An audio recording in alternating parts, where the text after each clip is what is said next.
911, what's the location of the emergency? My daughter is missing. We can't find her anywhere. An innocent 11-year-old girl, Carlie, seemed to vanish without a trace while walking home from a friend's house. Her family and loved ones were gripped with a growing sense of fear and helplessness. How old is she? 11. And when was the last time that she was seen? Around 6 o'clock. Hundreds of officers were trying to do their best to unravel the mystery of her disappearance. I appreciate you coming down. I need to go through some information with you. Whatever. As time went on and the case stalled, no one knew where Carlie was or what had happened to her. The investigation had no leads, no evidence, and no suspects. The search for Carlie Brucia has gone national, with the FBI also providing its resources to find her. But soon, authorities uncovered a shocking piece of video evidence that would lead to a sinister truth. The search for a missing Florida girl has kicked into high gear. Since her disappearance on Sunday, the urgency to find 11-year-old Carlie Brucia has mounted with each passing second.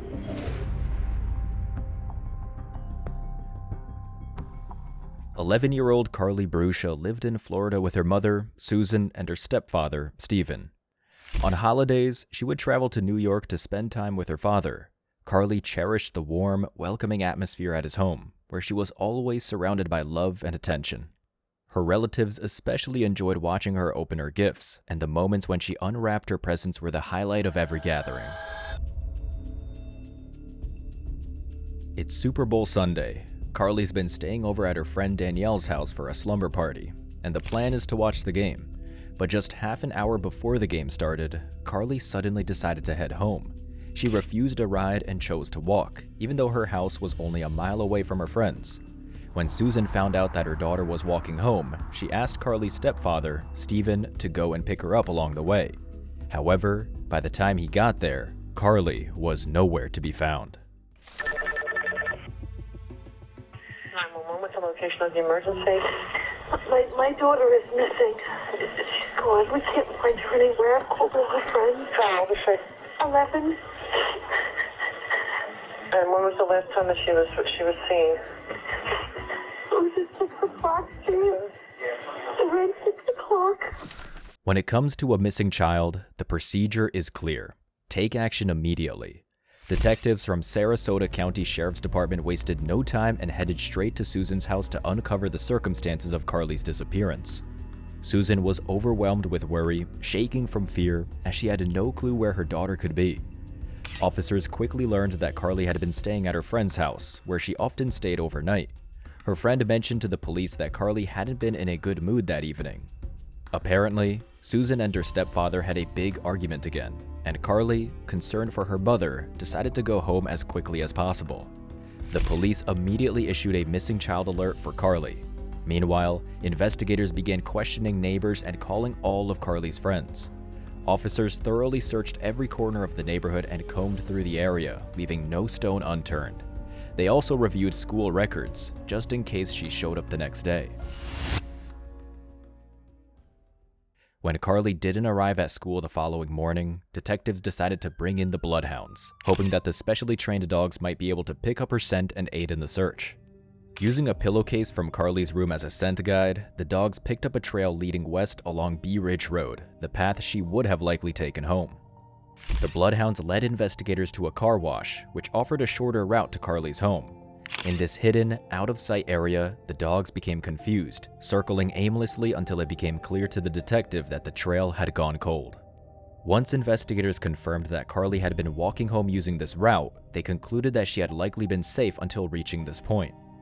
They then decided to request surveillance footage from nearby businesses, including the car wash, which had several motion-activated cameras covering most of the surrounding area. The investigators began reviewing footage from around 6:20 p.m., around the time Carlie would have passed by the parking lot.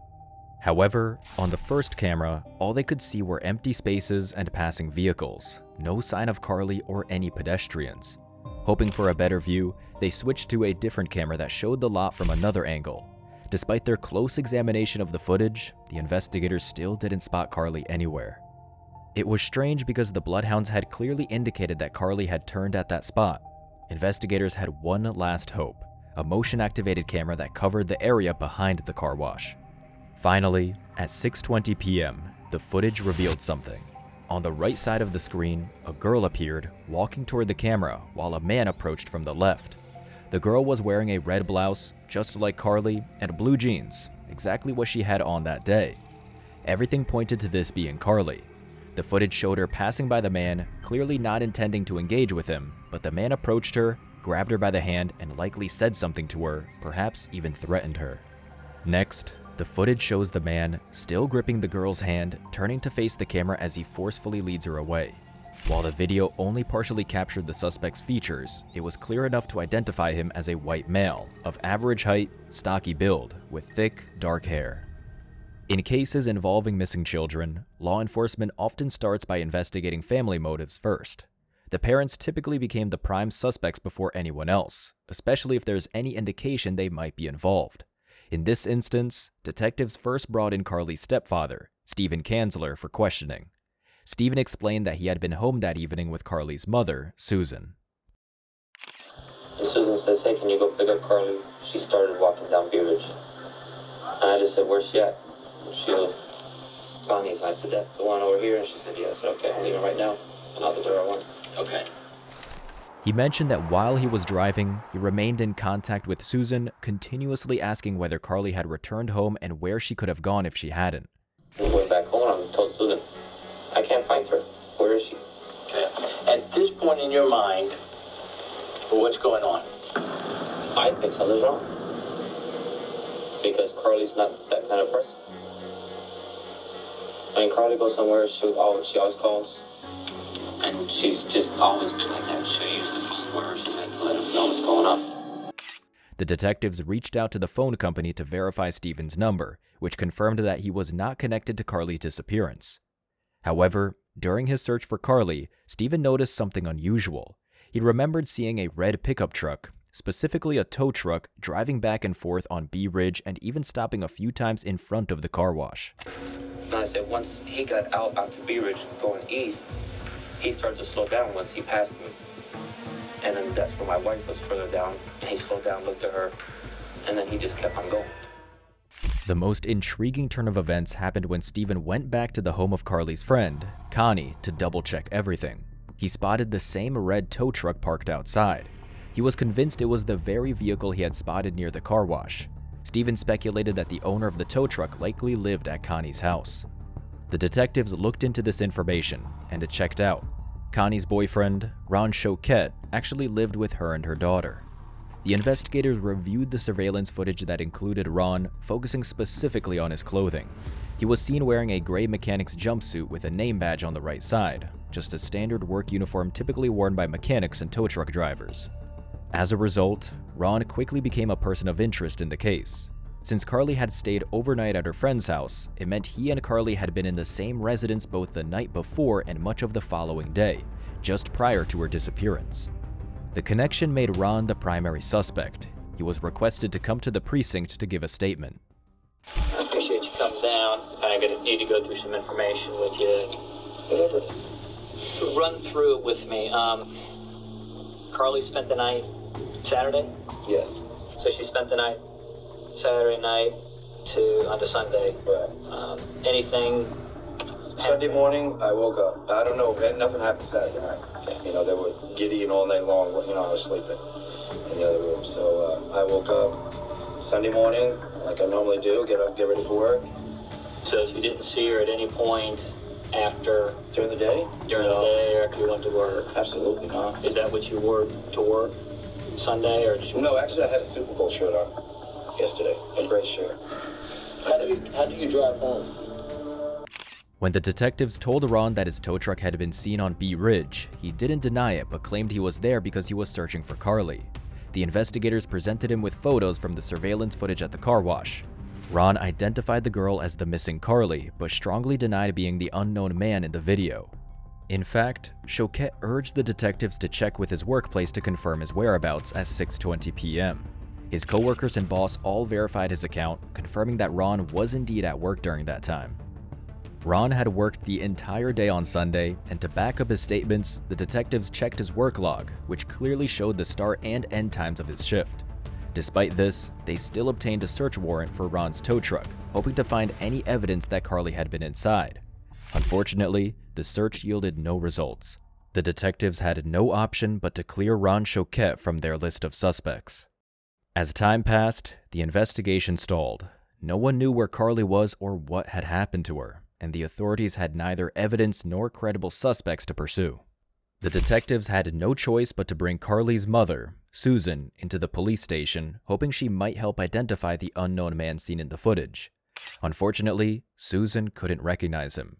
She fought to maintain her composure, shaking with a mix of desperation and fear for her daughter's safety, fully aware that the man in the video had likely taken Carlie by force and could have done something terrible to her.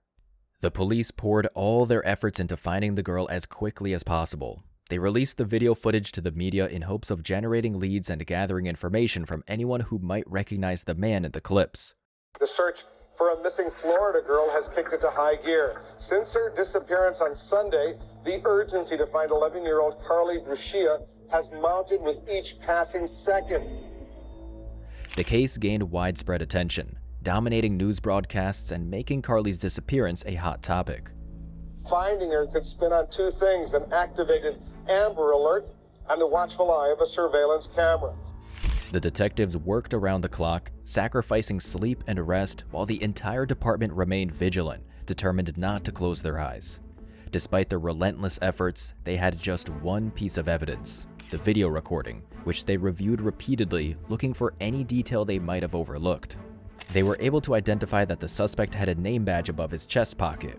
By zooming in on the footage, they discerned the outlines of at least 3 letters, but the image was too blurry to make out the details clearly. The police department received countless calls each day, and after reviewing these tips, the officers pinpointed around 700 leads that were worth investigating further. Any one of these calls had the potential to change the course of the case. With each passing minute, the tension mounted, and all they could do was hope that the girl was still alive.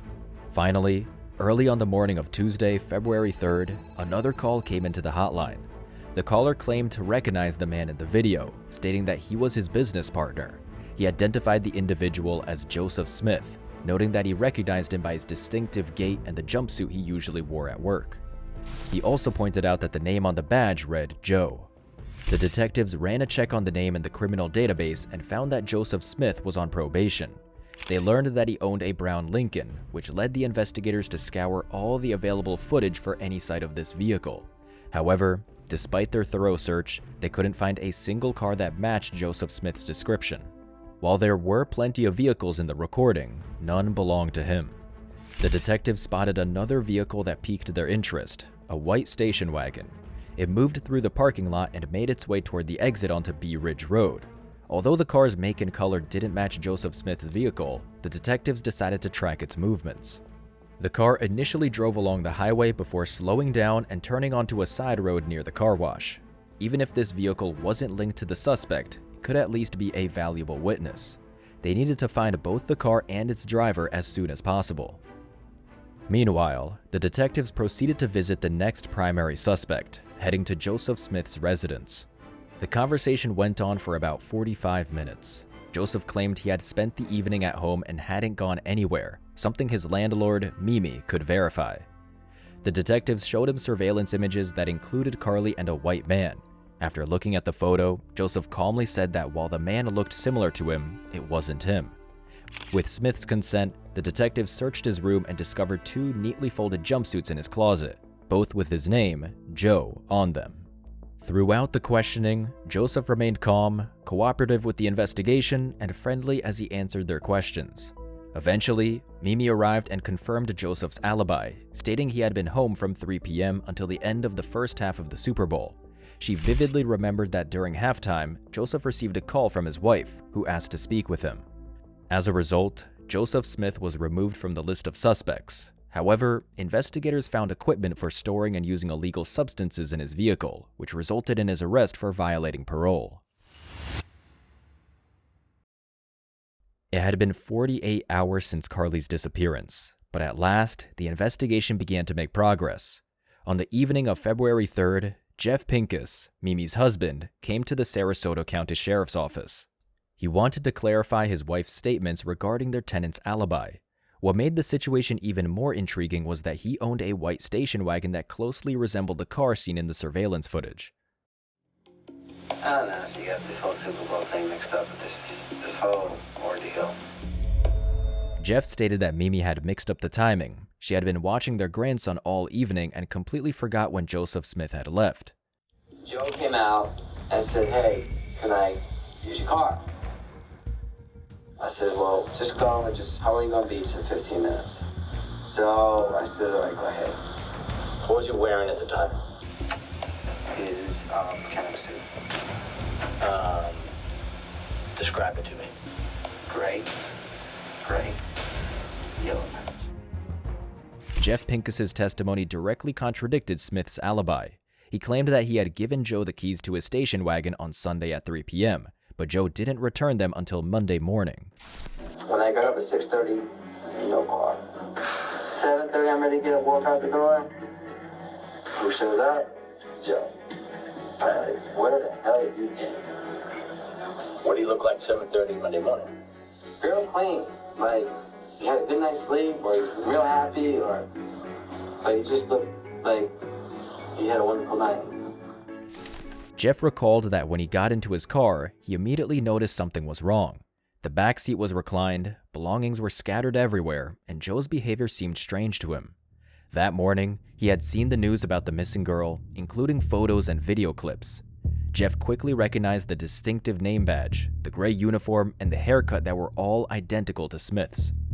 Jeff Pincus's testimony completely changed the course of the investigation, placing Joe as the main and only suspect. While they couldn't confirm with 100% certainty that Joseph Smith was the man in the footage, all the evidence pointed to him. Investigators now had a serious suspect, but Carlie's whereabouts were still unknown. The evidence heavily implied his guilt, but the detectives hoped to get him to confess. Following protocol, they decided to interrogate Smith, who, as we know, was in custody for violating his parole. We gotta sit down and we have to talk. In this room, it's about the truth. Okay? It's the most important thing that goes on in this room, is the truth. Have you heard that before? Yeah. Adam 12, the TV. I was already advised to talk to a lawyer. Who advised you? A friend of mine. That means you and I can't talk. You should talk to a lawyer. Joseph Smith refused to answer any questions without a lawyer present and chose to remain silent. The only person he communicated with in jail was his brother, John. The following day, John contacted the police to reveal that Joseph had confessed everything to him. He stated that Joseph had put Carlie into a white station wagon, SA'd her, and then strangled her with a ligature. He left her body behind the church on Proctor Road, concealed among the trees and far away from any houses. Detectives, accompanied by forensic specialists, quickly went to the location John had provided and found the body. The investigation now had a clear understanding of what happened to Carlie. On Super Bowl Sunday, Joseph Smith decided to relax and borrowed a light yellow station wagon from his landlord. After taking a mix of illegal substances, he ended up on Bee Ridge Road. There, he turned toward a car wash near where Carlie was passing by and targeted her as his next victim. At first, he pulled into the parking lot of a nearby car wash, but realizing he couldn't get behind it from there, he returned to the main road and drove to a different spot where he turned onto a small dirt road adjacent to the car wash. He parked the car and approached Carlie, grabbing her by the arm and pulling her toward him. After locking her in the vehicle, he drove 3 miles away where he unleashed his twisted fantasies. DNA evidence, along with her hair and fabric from the clothing, clearly linked Joseph Smith to the crime. Without the video footage, the case might have gone unresolved. Remarkably, the investigation took only 5 days, unlike the 12 years it took for the previous case, which you can watch on the channel. Joseph Smith faced charges of SA and first-degree murder. He was sentenced to death, but in July 2021, at the age of 55, he was found dead in his cell on death row in a Florida prison. The authorities did not reveal the cause of his death.